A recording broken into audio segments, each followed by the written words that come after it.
Le mariage est le projet de Dieu. Et Dieu veut l'homme et la femme, l'époux et l'épouse. Dans le cadre du mariage, le sexe prend une autre dimension. D'accord?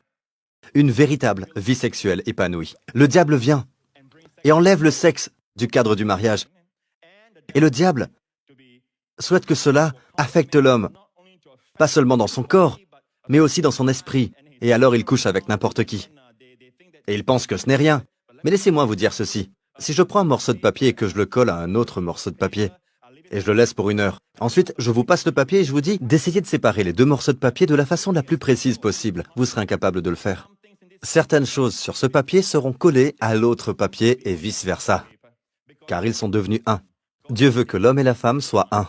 Vous pouvez défendre votre cas jusqu'à vous dire « je ne crois pas en Dieu » et ce genre de choses, mais vous quitterez ce monde dans une boîte ou incinéré. La manière dont Dieu l'a voulu. Et je vous dis, peuple de Dieu, si vous voulez vivre à 120%, si vous voulez d'une longue et heureuse vie, il y a un domaine où vous devez être vigilant. D'accord? La pureté sexuelle. Dans tous les autres domaines, la Bible semble dire que vous pouvez faire ceci, faire cela, mais quand il s'agit de la tentation, fuyez. La tentation sexuelle, fuyez. Ne dites pas que vous pouvez le gérer. La tentation, c'est un cycle. Tout d'abord, vous êtes tenté. Vous regardez quelque chose, vous êtes tenté. Vous ne vouliez pas être tenté. Vous vous êtes réveillé ce matin-là, vous n'aviez pas l'intention d'être tenté, vous prévoyez de marcher avec Dieu. Vous projetiez de lire votre Bible, mais en fin de compte, vous avez été tenté malgré vos bonnes intentions. D'accord? Nous parlons ici de la tentation sexuelle. Et la plus grande erreur, c'est de se dire « je peux gérer cela ». La Bible appelle cela la confiance dans la chair. La prochaine erreur est celle-ci, « je peux la gérer ». Donc, il y a une tentation, ensuite, « je peux la gérer ». Je peux gérer ce film. Je peux gérer cela. Je sais qu'il y a certaines scènes, mais je peux gérer ça. Je peux gérer. Elle m'a simplement demandé de la ramener chez elle. Je sais qu'elle est très belle, mais je peux gérer ça. Ça n'ira pas plus loin que ça.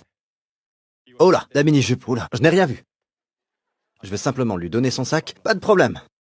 Je sais qu'elle est la femme d'un autre, mais elle veut qu'on parle. Alors on parle. Elle veut mon numéro, je le lui donne. Je peux gérer cela. Et tous ceux qui disent cela sont bien intentionnés. La plupart a de bonnes intentions. Ils ne projettent jamais de tomber dans l'adultère. Après l'avoir géré, vous dites « je peux le gérer ». La Bible appelle cela la confiance dans la chair. Cela mène à une tendance au péché. D'accord? Une tendance au péché. Vous tombez dans le péché. Puis quand vous tombez dans le péché, devinez quoi? Vous vous sentez coupable. Vous vous sentez coupable. 99,9% des personnes se sentent coupables. Sauf pour certains comme Hitler. Car vous avez une conscience. Vous ne pouvez jamais échapper à votre conscience.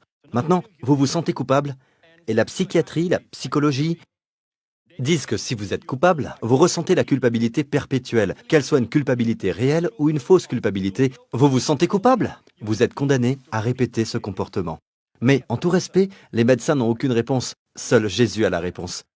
Il n'y a donc maintenant aucune condamnation, et en faisant cela, il détruit la connexion.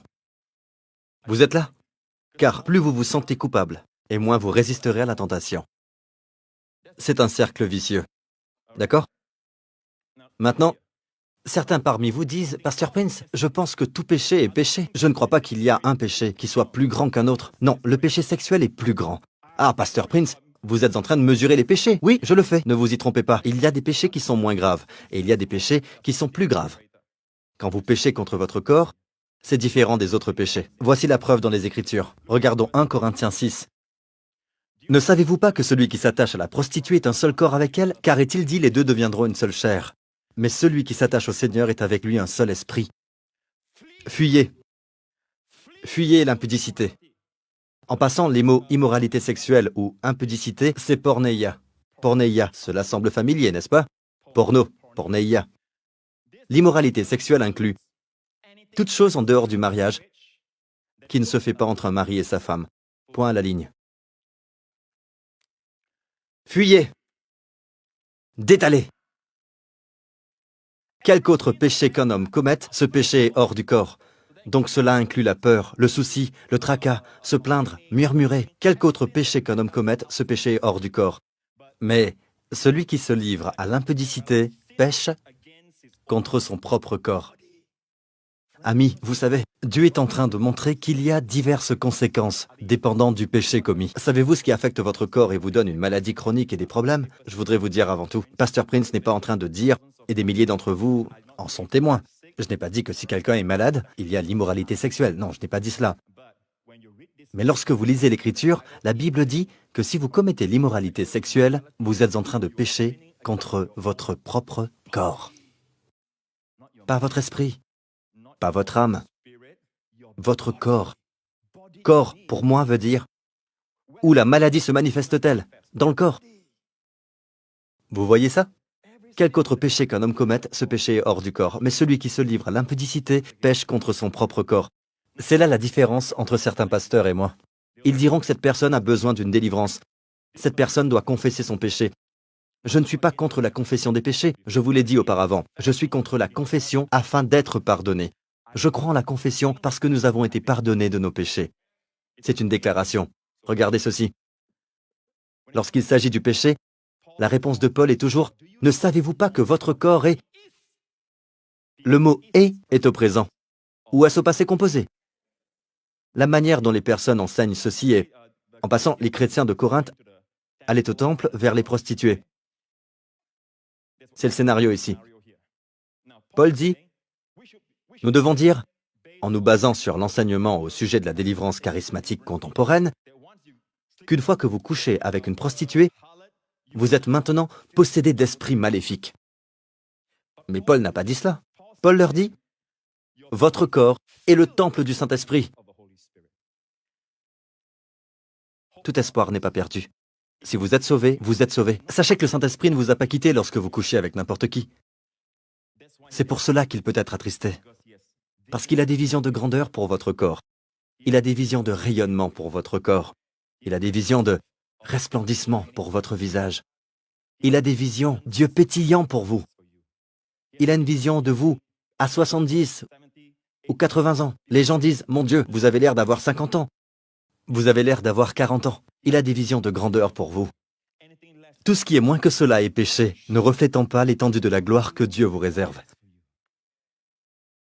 Vous comprenez?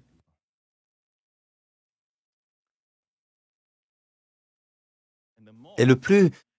Écoutez, vous pensez que si je cède, je serai satisfait? Non, plus vous cédez et plus vous succomberez. C'est un esclavage. Commencez à dire non. Lorsqu'il s'agit du péché sexuel, vous devez dire non. Je ne regarderai pas cette série télévisée. Non, je ne ferai pas ceci ou cela. D'autres personnes peuvent résister. Ils n'ont aucun problème à ce sujet. Mais moi, je ne sais pas pourquoi je continue à chuter parce que j'aime cette fille, ou peu importe.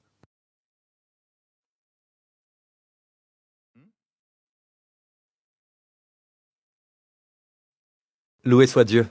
D'accord? N'est-ce pas merveilleux d'avoir toujours le Saint-Esprit en vous? Le mot « est au présent. Ne savez-vous pas que votre corps est le temple du Saint-Esprit qui est en vous, que vous avez reçu de Dieu, et que vous ne vous appartenez point à vous-même, car vous avez été racheté à un grand prix. Quel prix? Voyez-vous, Pasteur Prince, à présent je peux faire ce dont j'ai envie de mon corps. Pas si vous êtes chrétien, vous avez été racheté. Vous avez été racheté. Beaucoup de personnes vont au marché. Il y a beaucoup d'articles que les gens n'achètent pas. Personne ne veut les acheter, mais vous avez été racheté. Vous avez été racheté. Vous n'avez pas été racheté avec $1 million. $1 million n'est rien en comparaison au prix qu'il a payé pour vous. Avec la vision de gloire que Dieu a pour vous. Vous avez été racheté avec quelque chose que le monde entier ne pourrait égaler. Le sang précieux de Jésus-Christ. Donc, puisque vous avez été racheté à un grand prix, glorifiez donc Dieu. Où? Dans votre corps. Et dans votre esprit. Qui appartiennent à Dieu. Comment glorifier Dieu dans mon corps? Dieu dit, gardez-vous purs sexuellement, que quand les gens regarderont votre corps, ils verront ma gloire.